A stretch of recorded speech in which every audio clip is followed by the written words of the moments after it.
하나님 말씀 보시겠습니다. 오늘 창세기 47장입니다. 창세기 47장인데 너무 길어서 1절부터 12절까지 읽고요. 그리고 27절부터 31절까지만 읽도록 하겠습니다. 1절부터 먼저 12절까지 읽겠습니다. 교독하겠습니다.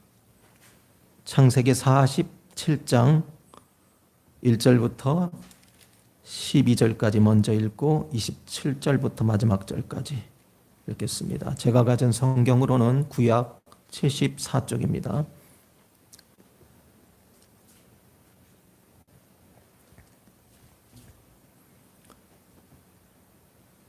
요셉이 바로에게 가서 고하여 이르되 내 아버지와 내 형들과 그들의 양과 소와 모든 소유가 가나안 땅에서 와서 고센 땅에 있나이다 하고 그의 형들 중 5명을 택하여 바로에게 보이니 바로가 요셉의 형들에게 묻되 너의 생업이 무엇이냐? 그들이 바로에게 대답하되 종들은 목자이온데 우리와 선조가 다 그러하니이다 하고 그들이 또 바로에게 구하되 가나안 땅에 기근이 심하여 종들의 양떼를 들고 종들이 이곳에 거류하고자 왔사오니 원하건대 종들로 고센 땅에 살게 하소서.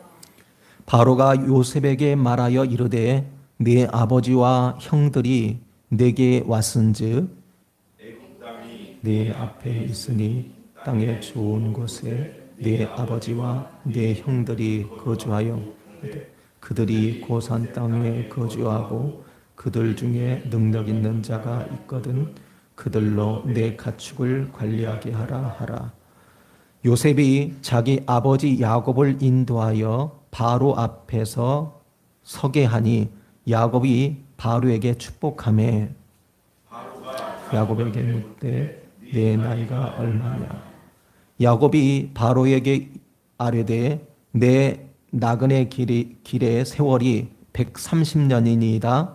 내 나이가 얼마 못되니 우리 조상의 나그네 길의 연주에 미치지 못하나 험악한 세월을 보내었나이다 하고 야곱이 바로에게 축복하고 그 앞에서 나오니라. 요셉이 바로의 명령대로 그의 아버지와 그의 형들에게 거주할 곳을 주되 야곱의 좋은 땅 라암셋을 그들에게 주어 소유로 삼게 하고 또 그의 아버지와 그의 형들과 그의 아버지의 온 집에 그 식구들을 따라 먹을 것을 주어 공양하였더라. 아멘. 27절부터 마지막 절까지 읽겠습니다. 이스라엘 족속이 애굽 고센 땅에 거주하며 거기서 생업을 얻어 생육하고 번성하였더라. 야곱이 애굽 땅에 77년을 거주하였으니 그의 나이가 147세라. 이스라엘이 죽을 날이 가까움에 그의 아들 요셉을 불러 그에게 이르되 이제 내가 네게 은혜를 입었거든 청하노니 네 손을 내 허벅지 아래에 넣고 인애와 성실함으로 내게 행하여 애굽의 나를 장사하지 아니하도록 하라. 내가 조상들과 함께 눕거든 너는 나를 애굽에서 내어다가 조상의 묘지에 장사하라. 요셉이 이르되 내가 아버지의 말씀대로 하리이다. 같이 읽겠습니다. 야곱이 또 이르되 내게 맹세하라 하매 그가 맹세하니 이스라엘이 침상머리에서 하나님께 경배하니라. 아멘. 자, 오늘 말씀도 잘 들으십시오. 우리 가운데 놀라운 은혜가 있습니다. 여러분, 선교사를 가장 괴롭히는 귀신이 무슨 귀신인지 아십니까? 선교사들을 가장 괴롭히는 귀신은 비자 귀신이라고 합니다. 우스운 이야기 같지만 이건 현실적인 문제입니다. 많은 선교사님들이 비자 문제로 고생을 합니다. 많은 나라들이 선교사에게는 비자를 주지 않습니다. 그래서 학생 신분으로 체류하거나 또는 사업가로 등록을 하기도 합니다. 그런 경우에라도 대부분 당국에서 선교사인 줄 알면서도 눈 감아주기 때문에 체류가 가능한데, 만약에 당국에서 떠나라 하면 대책 없이 떠나야 합니다. 그래서 비자를 연장해야 할 때마다 피말리는 줄다리기를 합니다. 어떤 나라들은 아예 장기 체류 비자를 주지 않아서 3개월짜리 방문 비자로 체류하는 경우가 많이 있습니다. 그렇기 때문에 3개월마다 국경을 넘어갔다가 다시 돌아와야 하는 큰 불편함을 겪어야 합니다. 오늘 본문 창세기 47장의 말씀은 야곱의 일가가 바로 왕으로부터 애굽 체류 비자를 받는 내용입니다. 그리고 그 비자는 변하지 않는 비자입니다. 47장의 내용을 정리하면 이렇습니다.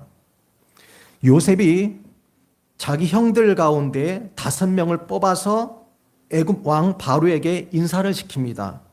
두 번째는 요셉이 아버지 야곱을 바로 왕에게 소개했고, 야곱은 바로에게 축복을 합니다. 요셉이 애굽을 살리는 내용이 세 번째로 나옵니다. 요셉이 애굽 사람들의 돈과 땅과 짐승과 몸을 거두어서 모두 바로 왕에게 주고 애굽 사람들에게 양식을 주어서 그들과 그들의 생명과 가축을 살려내는 내용이 나옵니다. 그리고 네 번째 마지막은 야곱의 아버지의 유언이 나옵니다. 야곱은 요셉에게 자기가 죽거든 시신을 애굽에 절대 묻지 말고 반드시 가나안 땅으로 묻어달라고 맹세시키고 죽습니다. 이렇게 창세기 47장은 야곱의 일가족이 7년간의 기근으로 가나안에서 굶어 죽을 상황이었는데, 하나님의 은혜로 요셉을 통해 기근으로부터 가족을 구원한 이후의 모습을 보여주고 있는 것입니다. 야곱과 그의 자손들의 구원은 오늘날 신자의 구원을 비유적으로 말씀하고 있는 겁니다. 그들의 구원은 자신들의 능력이나 노력으로 얻는 것이 아니라 요셉의 공로로 이어졌습니다. 우리의 구원도 마찬가지입니다. 우리의 어떤 행위나 어떤 공로 때문에 구원을 얻은 것이 아니라는 겁니다. 예수 그리스도께서 당하신 십자가의 공로를 통해서 은혜로 구원받았다라는 것이죠. 이처럼 오늘의 설교의 말씀은 야곱의 일가가 흉년에서 구원을 받은 후에 어떻게 살았는지를 통해서 오늘날 구원받은 저와 우리가 이 세상에서 어떻게 살아야 하는지를 함께 은혜 나누도록 하겠습니다. 이 시대에 구원받은 우리는 어떻게 살아야 할까요? 첫째는 세상과 구별되게 살아야 합니다. 여러분, 3의 법칙이라는 것을 혹시 들어보셨나요? 3의 법칙. 사람이 하나나 둘에는 별로 영향을 받지 않는데 셋 이상에는 영향을 받는다는 이야기입니다. 하루에도 수만 명이 지나다니는 서울 강남의 한 횡단보도에서 실험을 했습니다. 횡단보도를 건너던 한 남자가 중앙선 부근에서 갑자기 걸음을 멈추고 멀리 빌딩 꼭대기에 뭐가 있는 것처럼 이마에 손을 대고 고개를 들어서 쳐다보기 시작했습니다. 그런데 길을 건너던 사람들은 아무도 그 사람을 신경 쓰지 않았습니다. 다음에는 두 사람이 함께 길을 건너가다가 동일한 행동을 했습니다. 이번에도 사람들은 무관심했습니다. 그런데 똑같은 행동을 세 사람이 했을 때는 상황이 달라졌습니다. 세 사람이 길을 건너가다가 걸음을 멈춘 채 서로 수근거리면서 빌딩 꼭대기를 쳐다보다가 함께 길을 건너던 보니까 함께 길을 건너던 수십 명의 사람들도 무슨 일이 있나 하고 이 세 남자와 같은 방향을 쳐다보기 시작했다고 합니다. 이렇게 사람은 많은 사람들의 행동에 영향을 받습니다. 보통 사람이라면 주변 상황 앞에서 약해지기 마련입니다. 여러분, 남들이 다 오른쪽으로 가는데 혼자 왼쪽으로 선택하는 것은 쉽지 않습니다. 하지만 우리 그리스도인들은 주변 상황을 초월할 줄 알아야 합니다. 모두가 가는 길이라도 하나님의 뜻이라면 멈춰서야 할 때가 있습니다. 모두가 원치 않는 길이라도 하나님이 원하신다면 가야 할 길이 있습니다. 그게 거룩이고 그것이 구별입니다. 우리는 세상과는 구별된 사람으로 부름받았습니다. 오늘 본문 1절과 6절까지의 말씀을 보면 요셉이 자기 형 5명을 애굽 왕 바로 앞에 인사시키면서 형들에게 대답할 말을 이렇게 가르쳐 주었습니다. 바로 왕이 형들에게 너의 생업이 무엇이냐라고 물으면 종들은 목자입니다. 목동입니다. 라고 대답하라고 했습니다. 요셉이 형들에게 그런 대답을 하게 한 것은 야곱의 가족을 애굽과 구별시키기 위해서였습니다. 애굽 사람들은 목축업을 가증하게 생각했습니다. 그렇기 때문에 바로 왕이 야곱 일가의 직업이 목축업이라는 것을 알면 바로는 그들을 애굽 사람들과 분리시킬 것을 알았던 것이죠. 요셉의 예상대로 바로는 야곱 일가를 고센 땅에 살게 해주었고 야곱 일가는 요셉의 의도대로 애굽 사람들과 구별되게 된 것입니다. 야곱 일가가 애굽 사람들과 구별된 장소인 고센에서 살게 된 영적인 비유인 것입니다. 우리 그리스도인들은 분명히 세상 사람들과 구별되게 살아야 한다는 것이지요. 육체적으로 그들과 떨어져 살라는 말이 아니라 언행 심사가 우리의 삶 가운데 달라져야 한다는 것입니다. 그러나 세상과 구별된 거룩한 생활은 쉽지 않습니다. 최소한 3가지 힘이 있어야 우리가 구별된 삶을 살 수 있습니다. 먼저는 자생력이 있어야 합니다. 자생력이란 내가 어디에 혼자 떨어져도 홀로 설 수 있는 신앙의 능력입니다. 교회나 목회자로부터 은혜를 공급받지 못하는 상황이 있어도 영적인 자기 발전이 되어야 한다는 것입니다. 그래야 이 험악한 세상에서 거룩하게 살 수 있는 것입니다. 특히 요즘 같은 세상에 돌아가는 것을 보면 영적 자생력을 준비할 때라 생각됩니다. 요셉은 자생력이 충만했습니다. 억울한 종살이 했죠. 억울한 옥살이를 하면서도 늘 하나님과 동행했습니다. 외롭게 그의 삶을 이어가면서 그는 신앙을 끝까지 지켰습니다. 요셉은 온갖 고생을 하면서도 자기의 신앙을 지킬 수 있는 신앙의 능력이 있었다라는 말씀입니다. 두 번째는 공생력이 있어야 합니다. 자생력만으로는 건강한 신앙생활이 될 수 없습니다. 다른 사람들과 함께 살 수 있는 공생력도 있어야 한다는 겁니다. 가정생활도, 교회생활도, 사회생활도 공생력이 강해야 행복하게 그리고 은혜스럽게 살 수 있습니다. 우리 그리스도인들은 이 영적 공생력이 강해야 합니다. 그 이유는 교회는 공동체이기 때문입니다. 성도는요, 하나님께서 세상에서 구별시킨 사람들입니다. 교회는 세상에서 불러낸 사람들의 모임입니다. 그래서 영적 공생력이 반드시 필요합니다. 그런데 자생력은 강한데 공생력이 약한 사람이 있고 공생력은 강한데 자생력이 약한 사람이 있습니다. 요즘 방송가에 어쩌다 FC라는 프로를 즐겨봅니다. 우리나라의 각 스포츠 종목의 레전드들을 불러 모아서 훈련하고 축구 게임을 하는 예능 프로그램인데요.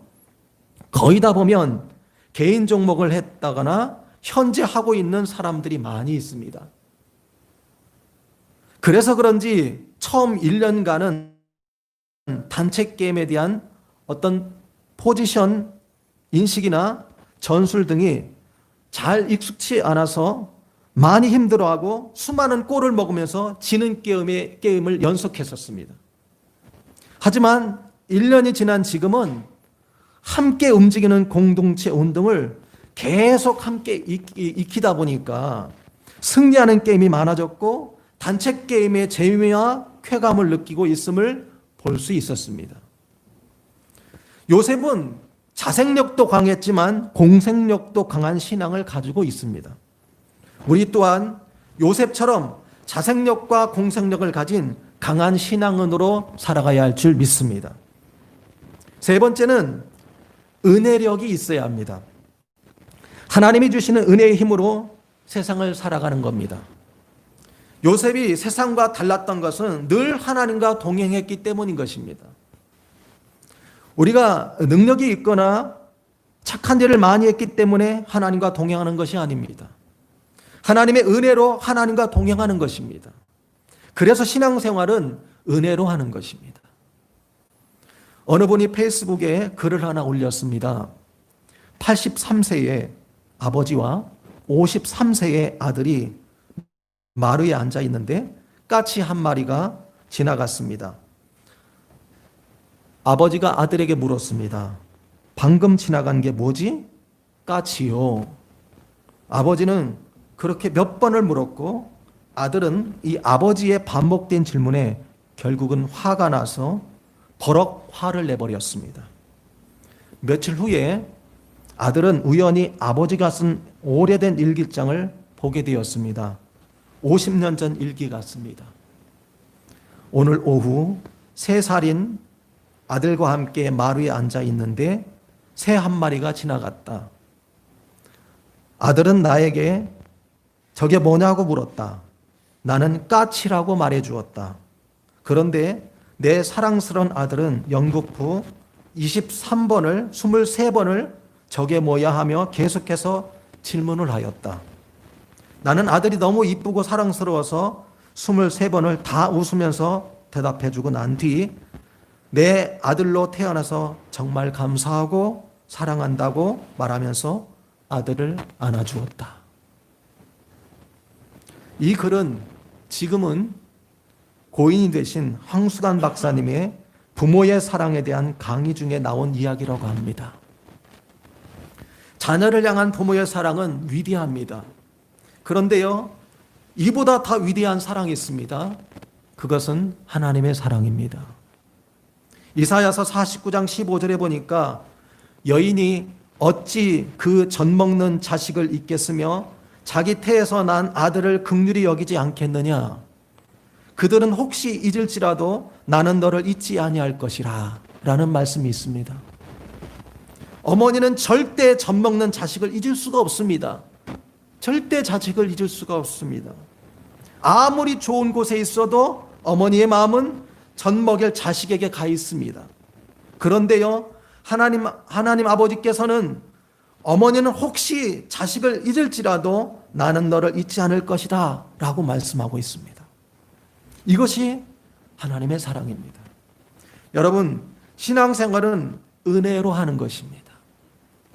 아무리 자생력이 강하고 공생력이 뛰어나도 하나님의 은혜가 없으면 아무것도 아니라는 것입니다. 오늘날은 심각한 정신적, 영적인 병을 앓는 시대를 살아가고 있습니다.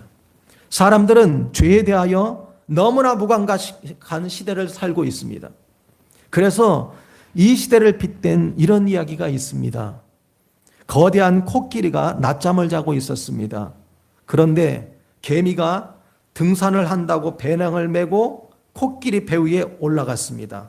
깜짝 놀라 잠에서 깬 코끼리가 개미에게 소리쳤습니다. 야 임마 무겁다 내려가라. 그러자 개미가 앞발을 번쩍 치켜들면서 소리쳤습니다. 조용히 해 짜스가 팍 밟아 죽이기 전에.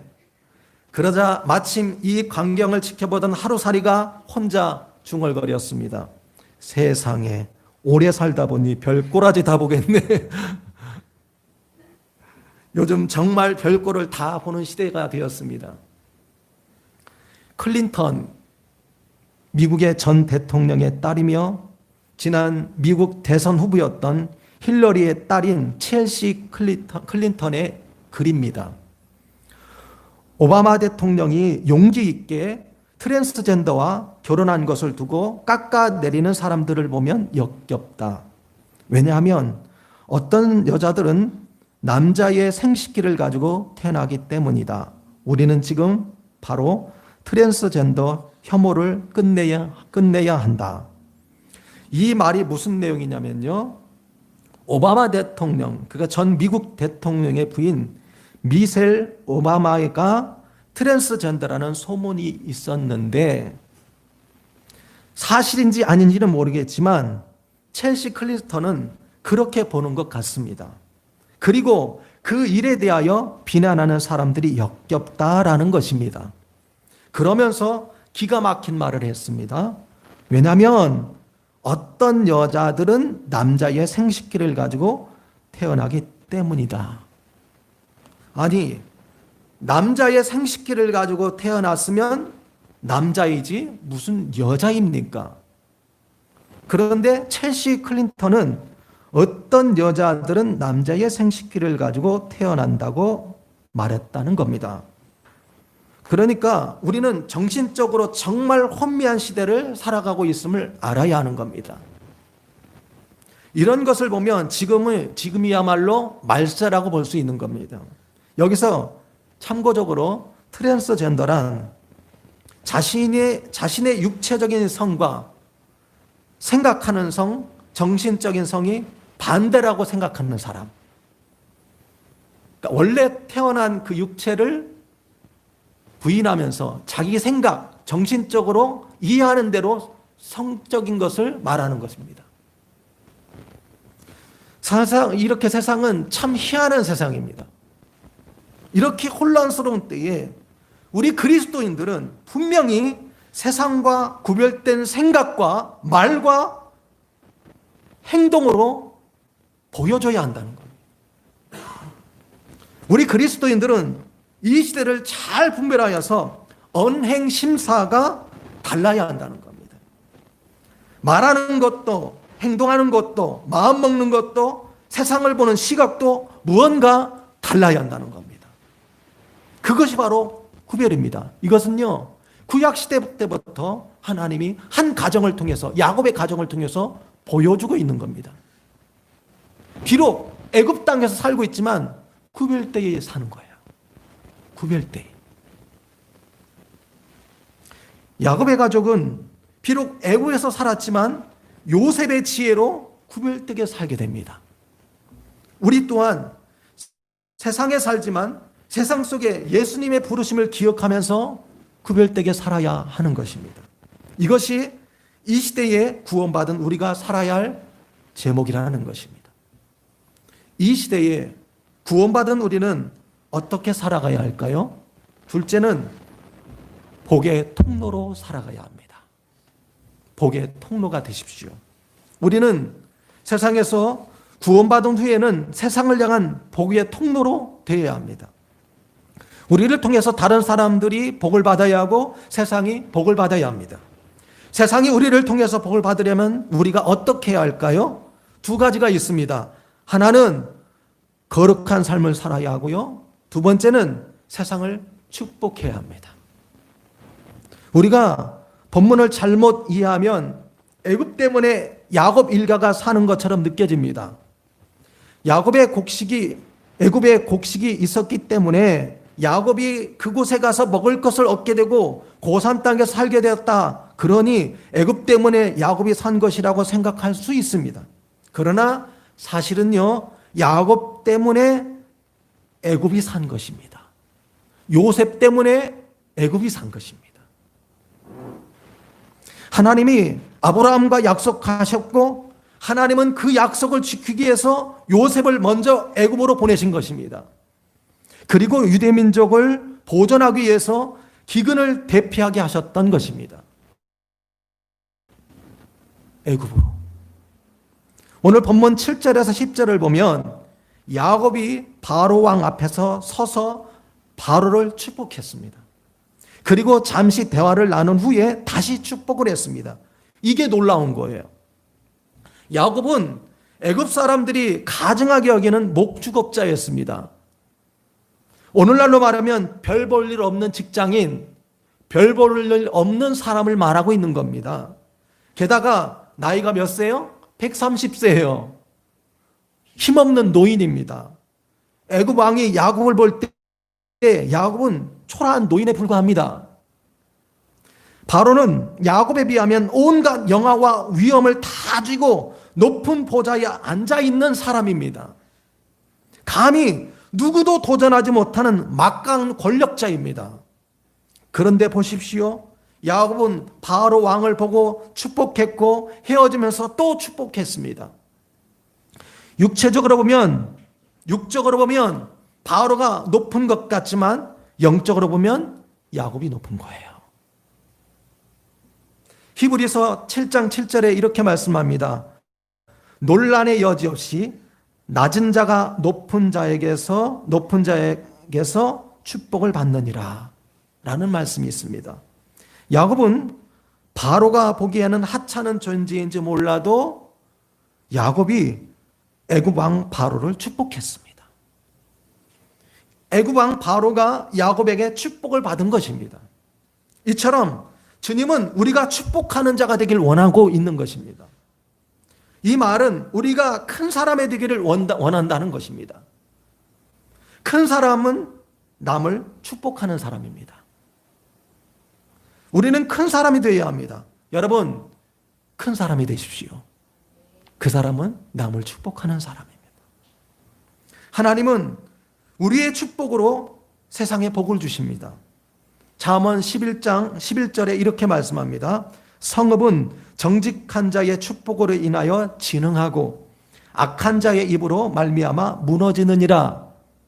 이 말씀은 한 도시는 의로운 사람의 축복으로 일어나게 되고 반대로 악한 자의 입으로 망한다고 말씀합니다. 우리의 가정도 우리의 사업도 우리의 생활도 마찬가지입니다.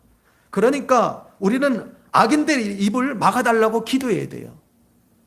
저주 입을 막아달라고 기도해야 합니다. 그리고 우리는 열심히 축복해야 합니다. 가정을 축복하고 사업장을 축복해야 됩니다.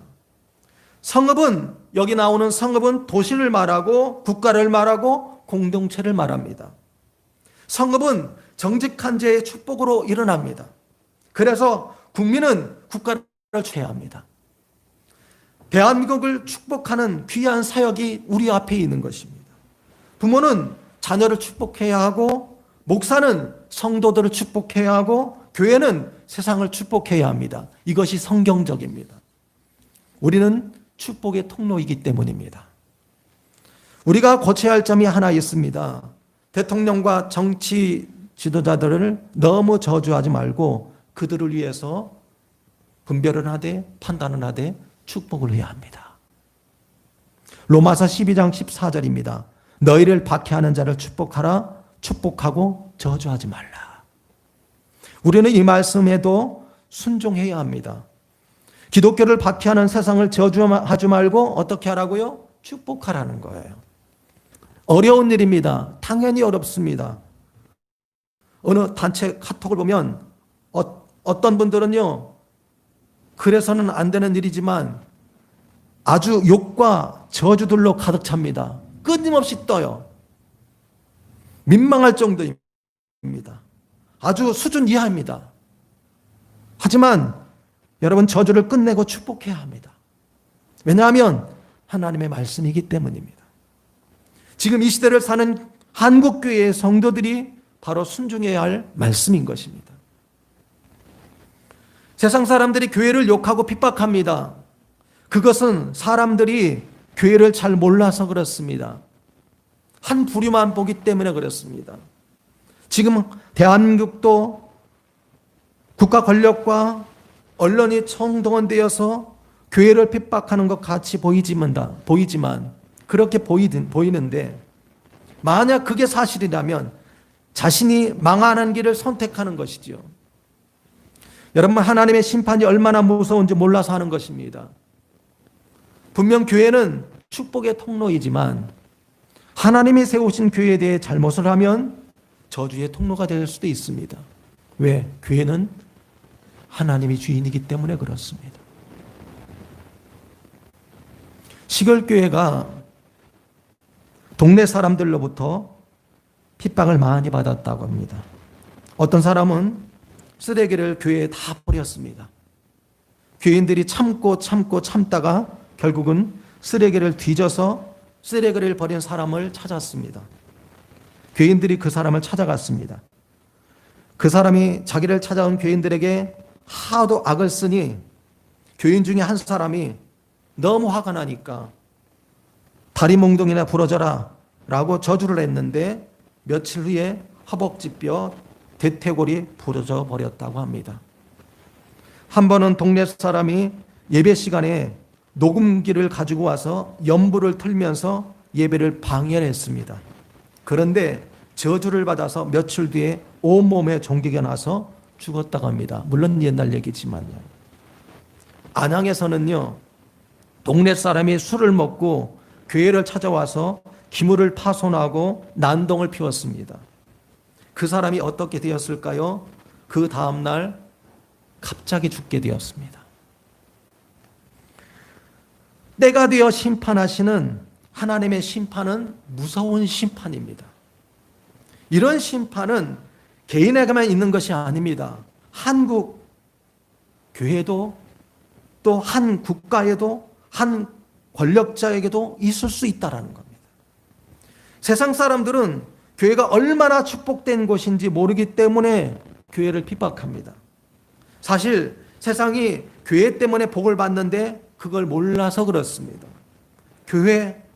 교회가 국가를 위해서 얼마나 기도합니까? 절대 그리스도인들이 세상에 붙어서 세상으로부터 얻어먹고 사는 것이 아닙니다. 이건 영적으로 봐야 합니다. 하나님의 백성이 세상에 있기 때문에 하나님께서 세상에 복을 주시는 겁니다. 그러므로 우리 그리스도인들은 이 사실을 알고 믿고 신앙의 자부심을 가지고 믿음으로 사시길 바랍니다. 요셉을 보십시오. 요셉은 경력을 자랑할 것이 없던 사람이었습니다. 종살이와 옥살이가 무슨 자랑이겠습니까? 그런데 요셉은 어디 가든지 복덩어리였습니다. 항상 축복의 통로이었습니다. 요셉이 보디발의 집에서 노예로 일할 때는 요셉 때문에 보디발의 집에 복을 받았습니다. 여러분이 복덩이가 되시기를 예수님의 이름으로 간절히 축원합니다. 또 감옥에 있을 때는 감옥에 있는 사람들이 요셉 때문에 복을 받았습니다. 술 맡은 관원장은 요셉의 꿈 해석대로 전직을 했습니다. 요셉이 언제나 축복의 통로였기 때문인 것입니다. 요셉이 애굽의 총리가 되었을 때에는 하나님이 주시는 지혜로 국가 경영을 너무 잘했습니다. 애굽 사람들이 다 굶어 죽을 뻔했는데 요셉이 살려주었습니다. 요셉 때문에 애굽 모든 백성들은 생명을 유지하고 짐승도 지키고 복을 받게 되었습니다. 오늘 우리 아가페 교회 성도들은 어디를 가든지 복의 통로가 되시기를 예수님의 이름으로 간절히 축원합니다. 복의 통로가 되어야 합니다. 나 때문에 세상으로 복이 흘러가야 됩니다. 내가 들어간 곳에, 내가 일하는 곳에, 내가 거주하는 곳에 복의 통로가 되어야 합니다. 왜냐하면 우리는 축복하는 사람이기 때문입니다. 여러분은 어떻게 생각하십니까? 거룩하게 사는 것이 어려울까요? 축복하며 사는 것이 어려울까요? 거룩하게 사는 것, 축복하며 사는 것. 거룩하게 사는 것이 어려울 것 같고 축복하는 것이 쉬울 것 같은데 사실은 축복도 어렵습니다. 마태복음 5장 44절에 보면 나는 너에게 이르노니 너희 원수를 사랑하며 너희를 핍박하는 자를 위하여 기도하라. 하나님은 원수도 사랑하라고 하십니다. 그리고 원수를 위해서 기도하라고 하십니다. 여러분, 쉬운 일이 아닙니다. 하지만 시도해야 한다는 말씀이지요. 그게 우리의 사명입니다. 원수도 축복하고 원수도 사랑해야 한다는 것입니다. 후의 일은 우리 주님이 알아서 하신다라는 거예요. 오늘 이 시간 우리 서로 이렇게 축복합시다. 방송으로 예배드리는 분들도 함께 이렇게 축복합시다. 우리는 축복의 통로로 살아야 합니다. 함께 고백합시다. 우리는 축복의 통로로 살아야 합니다. 아멘입니까? 아멘. 우리는 축복의 통로로 살아야 합니다. 이 시대 구원받은 우리는 어떻게 살아가야 할까요? 세 번째로 천국 소망으로 살아야 합니다. 천국 소망. 본문 27절부터 30절까지 이 말씀을 보면 아버지 야곱이 요셉을 불러서 자기가 죽거든 애굽에 묻지 말고 반드시 가나안 땅에 장사하라고 유언을 합니다. 야곱은 애굽에서 아무리 인정받고 높아지고 부귀를 누려도 애굽은 자기와 후손이 영원히 거할 것이 아니라는 것을 말씀하고 있는 겁니다. 결국은 가나안으로 가야 한다는 것을 알았습니다. 우리가 이 세상을 살아가면서 아무리 좋은 일이 많아도 이 세상에서 영원히 살지는 못합니다. 이제 100세 시대라고 합니다. 100세 시대. 어느 유튜브에서는요, 재수 없으면 200살을 산다고 합니다. 우스갯소리지만 그렇게 생명이 연장됐다라는 거예요. 그럴 리는 없겠지만요, 제가 만약 200살까지 살면 앞으로 몇 년 남았을까요? 150년이 남았습니다. 여러분, 끔찍한가요?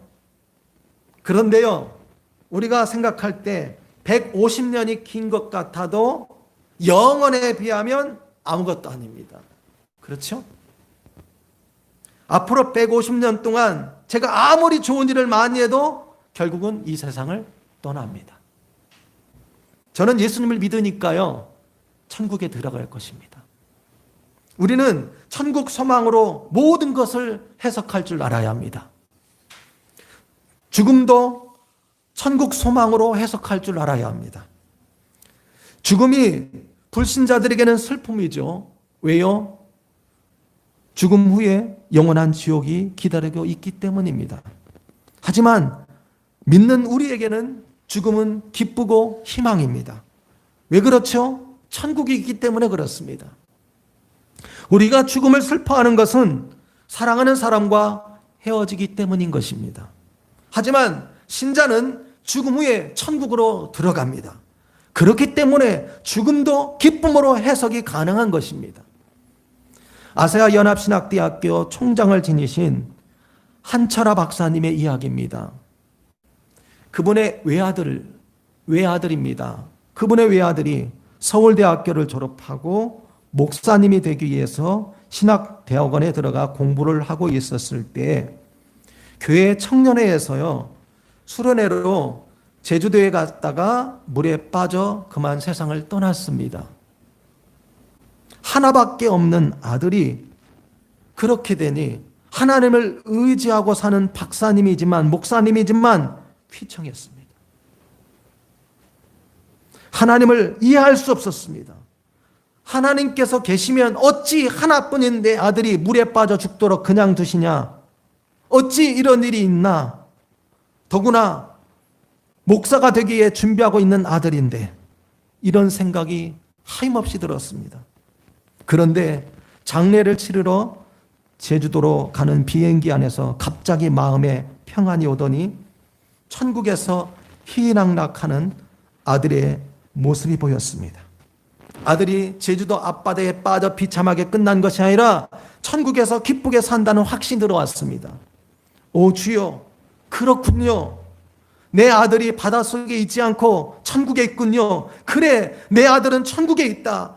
슬픔을 이기고 장례식을 잘 마치자 이제 아들 목까지 내가 더 잘해야겠다라고 다짐을 합니다. 할렐루야.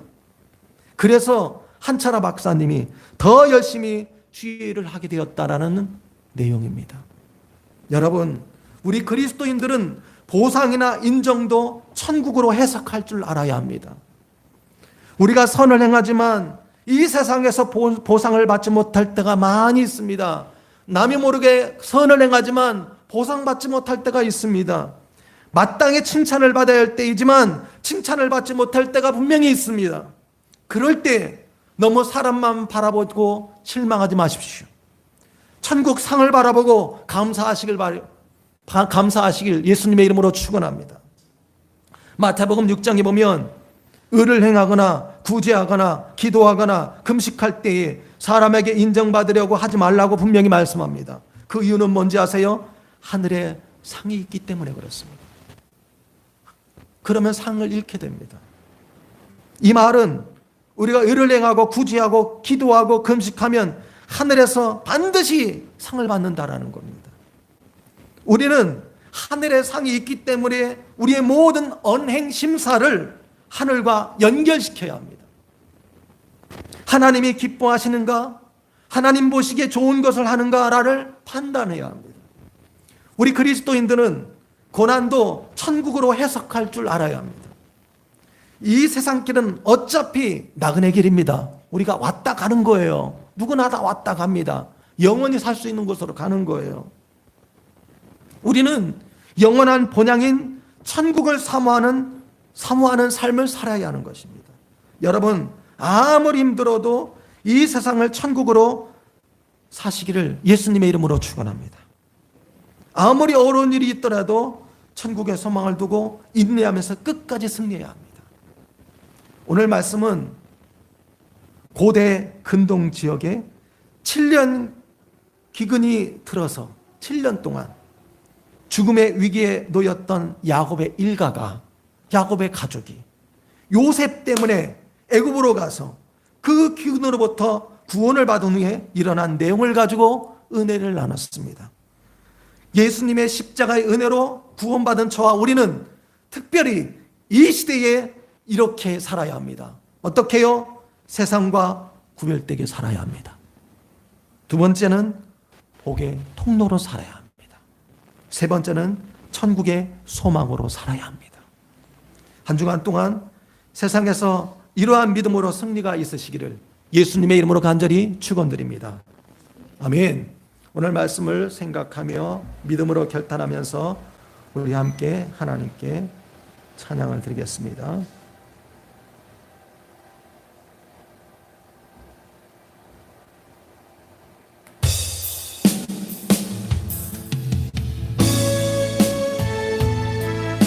하나님이 우리의 피난처 되시고 하나님이 우리의 삶을 주관하시고 복된 삶으로 이끌어 주실 줄 믿습니다.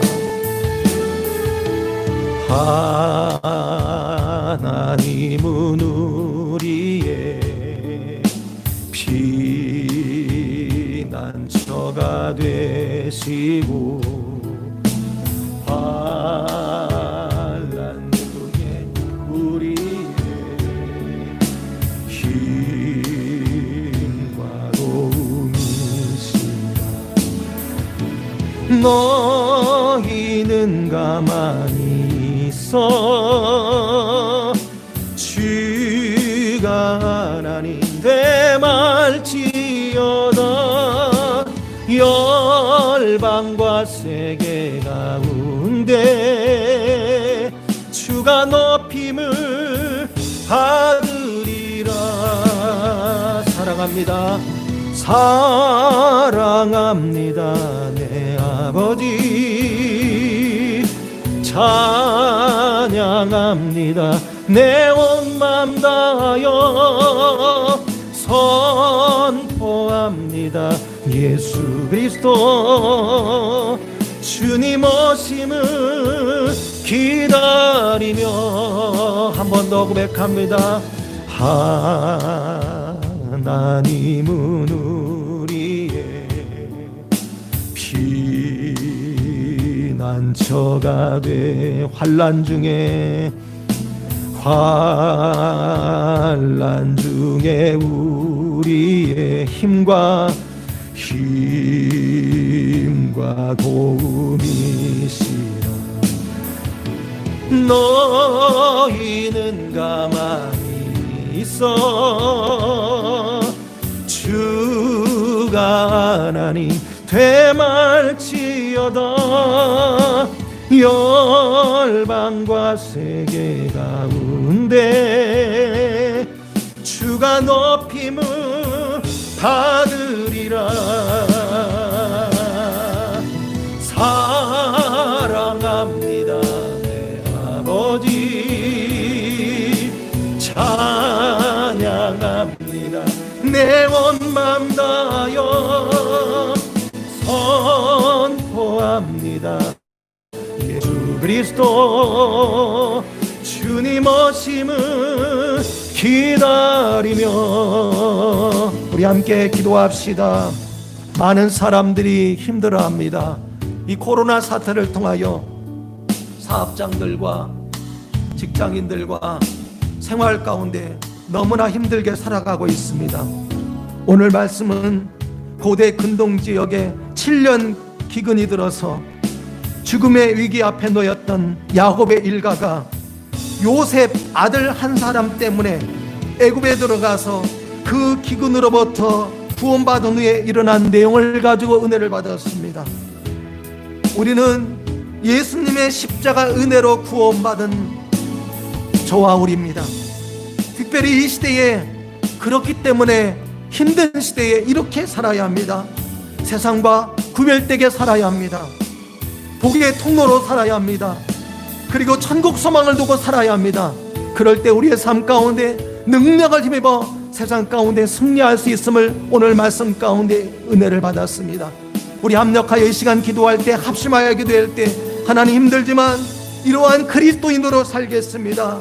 힘들지만 세상과 구별된 삶으로 언행심사가 주님 보시기에 합당한 삶을 살겠습니다. 복의 통로로 살겠습니다. 천국의 소망을 두고 끝까지 믿음으로 승리하겠습니다. 우리 다 같이 기도하면서 나아가겠습니다. 기도하시겠습니다. 하나님 아버지 감사합니다. 오늘도 은혜를 허락하여 주시옵시고 하나님 천국 소망을 가지고 믿음으로 해석할 수 있는 믿음 주신 것 너무나도 감사합니다.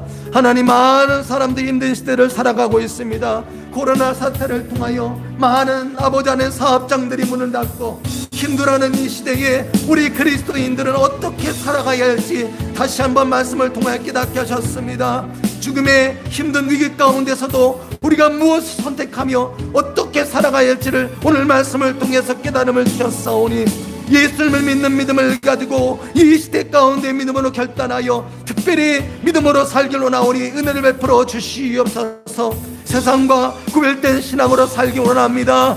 나의 언행심사가 주님 보시기에 합당하게 쓰임받는 삶이 될 수 있도록 은혜를 베풀어 주시옵시고 힘들지만 복의 통로가 되길 원합니다. 내가 무엇을 하든지 간에 어느 곳에 무엇을 하든지 간에 요셉과 같은 인물로 축복된 인물로 살아갈 수 있도록 도와주시옵소서. 나를 통하여 복의 통로가 될 수 있도록 도와주시옵시고 힘들지만 축복의 자녀가 될 수 있도록 은혜를 베풀어 주시옵소서. 천국 소망을 두며 살아갈 수 있도록 도와주시옵소서. 모든 것을 소망 가운데 해석할 수 있도록 도와주시옵시고 천국 시민으로 살아갈 수 있는 은혜의 삶이 되어서 끝까지 승리하며 살아갈 수 있도록 도와주시옵소서. 많은 사람들이 힘들어 삶을 포기하며 살아가고 있지만 이 시대 가운데 그리스도인들은 소망 가운데 살아가야 할 줄 믿습니다. 반드시 천국에 있고 이 땅 가운데 천국 시민권을 가지고 살아감을 알게 하여 주시옵시고 날마다 승리할 수 있도록 도와주시옵소서. 있어 주가 하나님 되말지어다. 열방과 세계 가운데 주가 높임을 받으리라. 사랑합니다 내 아버지, 찬양합니다 내 온 맘 다하여 선포합니다. 예수 그리스도